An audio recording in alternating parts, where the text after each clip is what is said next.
ever feel like, there's this like a constant battle going on in your head? Oh, yeah, totally. Like one part of me is like, pizza, let's get another slice. Right. But then the other part is all, salad, we should be healthy. Yeah, exactly. So get ready, because that internal struggle is at the heart of what we're diving into today. Oh, cool. Jonathan Haidt's The Happiness Hypothesis. Love that book.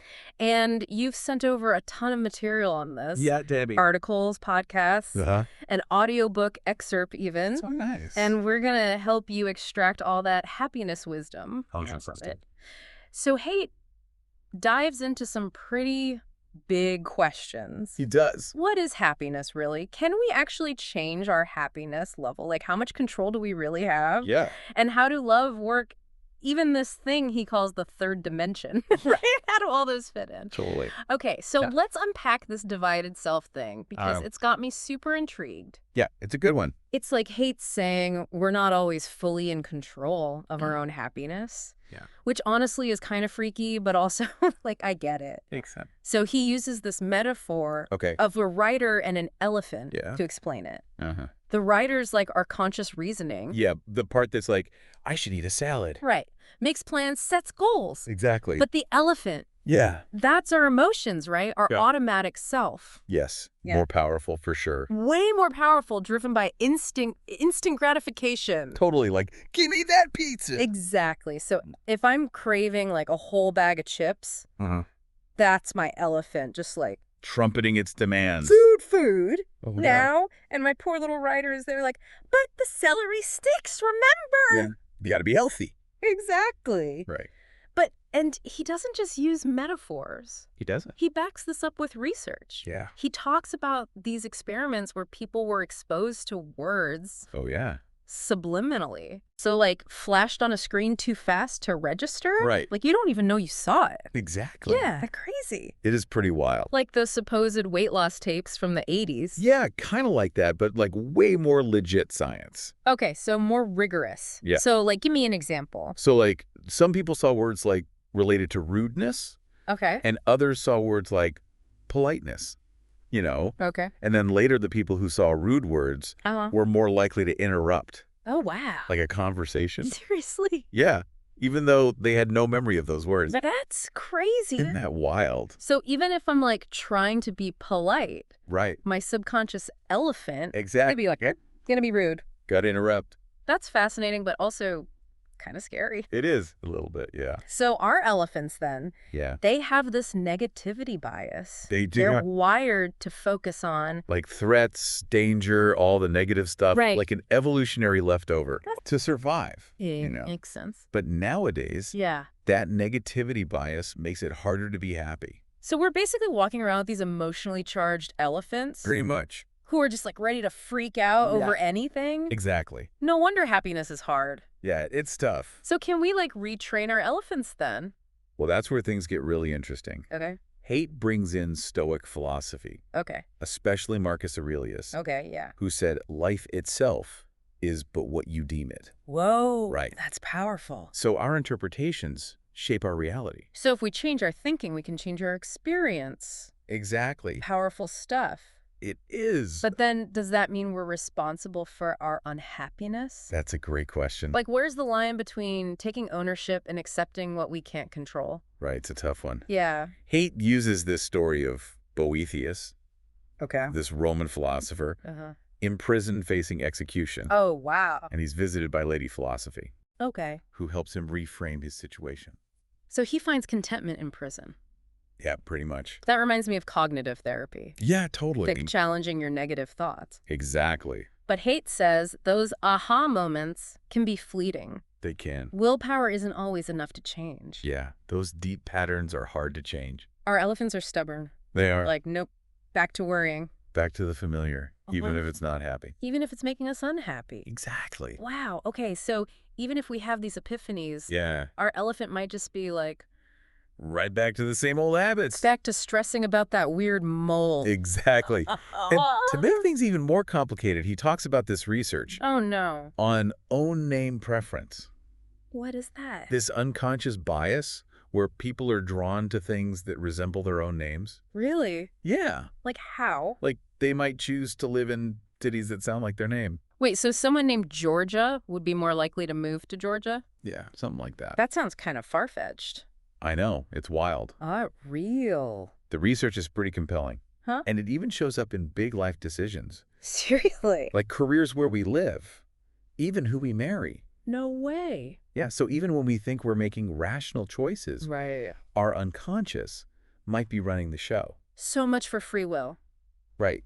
It makes you think. It really does. So Yeah. how do we make sure our elephant is taking us Yeah, towards happiness and not away from it? that's the million-dollar question, and that's where the importance of relationships comes in. Okay, so we're social creatures. We need connection. We do. But how does that tie into retraining our elephants?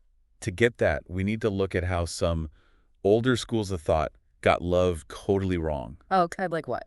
like behaviorism and psychoanalysis. I mean, they were huge. They were. But they missed the mark on love. They did. How? Well, they had this very reductionist view of love. Okay. Like it was just about basic needs. Okay. Like food and physical comfort. Okay. Haidt uses this example of a boy with polio Okay. who was separated from his mom because of infection fears. Oh, that's awful. It is, right? Like a kid needs their mom. Exactly. It's Yeah. not just about milk. Right. It's about love and comfort and... Exactly. And that's where Harry Harlow comes in. Okay. He studied attachment in monkeys. Oh, yeah. I've heard of this. You know the experiments with the surrogate mothers? The wire mother and the cloth mother. Right. Yes. Okay, so one had food, the other was just comfy. Right. One had nourishment, the other was just soft and cuddly. What did the baby monkeys choose? They clung to the cloth mother Really? almost all the time, even if it meant stretching to get food from the wire mother. So they wanted comfort over food. Exactly. It showed that love and attachment Yeah. are about way more than just basic needs. Wow, those experiments were groundbreaking. They were. And how does that relate to happiness? Well, Harlow's research led to John Bowlby's attachment theory. Okay. Bowlby said infants need a secure base. A secure base. Yeah. A loving caregiver who provides safety and security. Okay. And that allows them to explore the world confidently. So the caregiver is like home base. Exactly. And the child can venture out knowing they can always come back. That makes sense. And what's amazing is that need for a secure base. Yeah. It doesn't disappear in adulthood. So it affects all our relationships. All of them romantic partners, friends, even family. Okay, so this need for connection, this secure base, it's essential for happiness. It is, and we've only just scratched the surface. Right. There's so much more to explore in the happiness hypothesis. I'm ready. Let's keep going. Okay, great. So we talked about this whole rider and elephant thing Right. and how important relationships are for our well-being. Yeah. Now let's zoom in on love itself. Okay, because who doesn't love to talk about love? Right. It's like the inspiration for like all the songs and poems and rom-coms. Totally. But it sounds like Haidt is saying there's like a scientific side to love, He does. which I find super interesting. Yeah, he goes deep into the psychology of it, explores different types of love, and even debunks some common myths. Myths about love. Okay, now I'm really intrigued. Yeah. Everyone loves a good myth busting. Right. So what kind of myths are we talking about? One of the biggest is this idea of like true love Okay. as this eternal, never-ending passion. Okay. Yeah, the happily ever after fairy tale kind of love. Exactly. The fireworks always going off. But relationships are more complicated than that. Way more complicated. So what's the reality then? Well, that intense, passionate love is real. Okay. It's powerful. Uh-huh. But Haidt says it's not designed to last forever. Okay. He talks about two types of love. Okay. Passionate love Yeah. and companionate love. Okay. So passionate love is that initial spark, the butterflies. Exactly. They can't keep your hands off each other kind of thing. Yes. That intense longing, the excitement. Like you're totally absorbed by the other person. Yes. And it's driven by our brain's reward system. Similar to what happens with addiction. Wait, are you saying love is like a drug? Well, think about the neurochemicals involved. Okay. Passionate love is linked to dopamine, Oh, okay. that pleasure and reward neurotransmitters. Uh-huh. So when we experience those intense romantic feelings, Yeah. our brains are flooded with dopamine, So falling in love is like a natural high. pretty much. Okay, that explains a lot. Right. But like any drug, Exactly. that initial high fades. It's just a problem. Our brains can't maintain that level of dopamine forever. Okay. So we develop a tolerance. You could say that. Which makes sense. I mean, if we were constantly that intensely in love, Yeah. we'd never get anything done. We'd be walking around in daze all the time. Exactly. So Hate's saying passionate love is like a drug that loses its potency over time. Right. And this is where things can get tricky for couples. Okay. Who believe that initial spark should last forever. Right. It can lead to disappointment. Definitely disillusionment, too. It's like we set ourselves up for failure. Yeah, if we believe those rom-com depictions of love. Exactly. Believing the intensity should always stay the same. Right. And that's where companionate love comes in.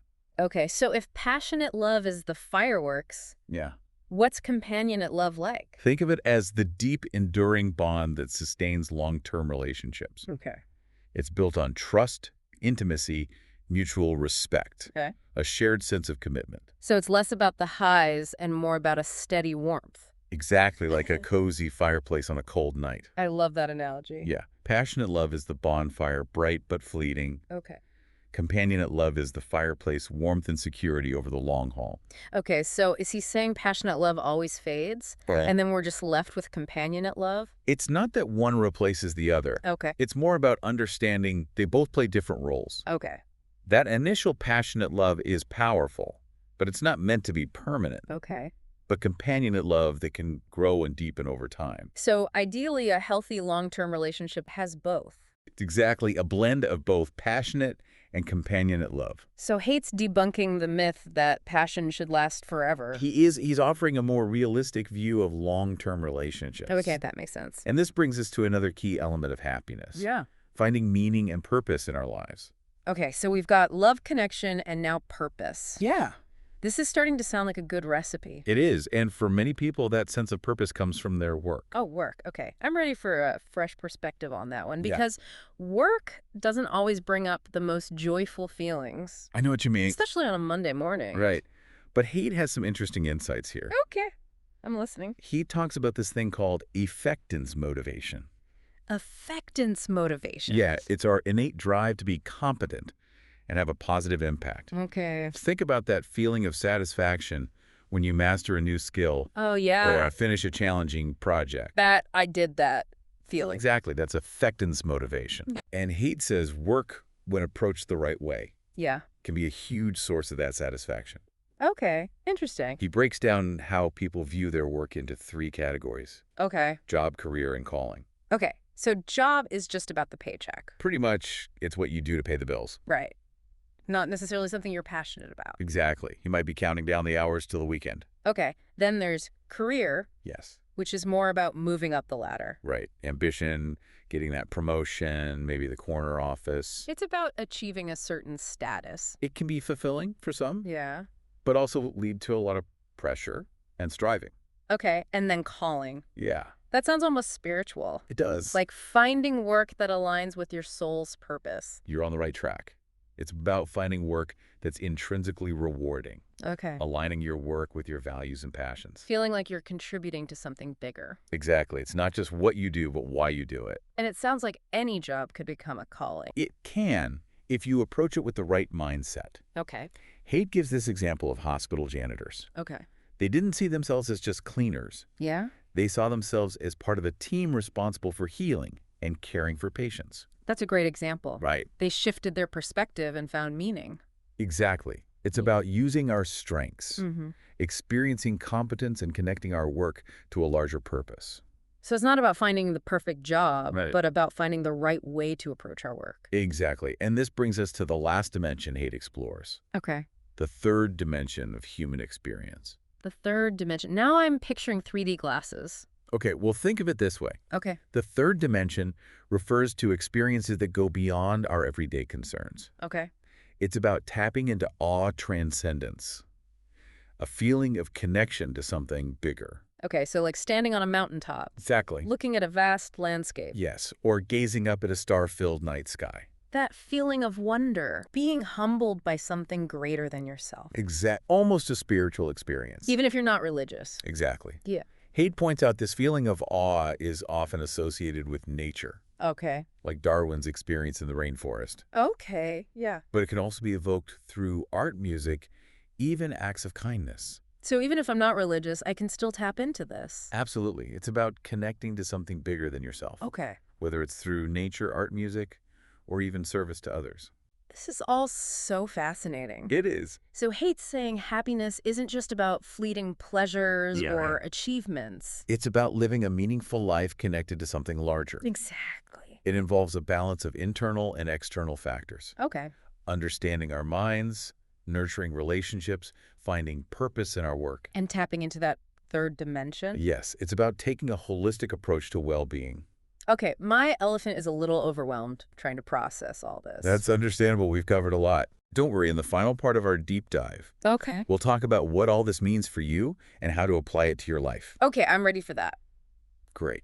All right, so we've been through this incredible journey through the happiness hypothesis. We have. We talked about the rider and the elephant, Yeah. the power of connection, all the different shades of love, Uh-huh. the search for meaning in our work, Right. and even that mysterious third dimension. Yeah, that was a fun one. It's been quite a ride. It has. So now what? Right. What does it all mean? Like, how do we actually apply all this? That's the big question, isn't it? Everyone wants to know the secret to happiness. We do? So spill the beans. Okay.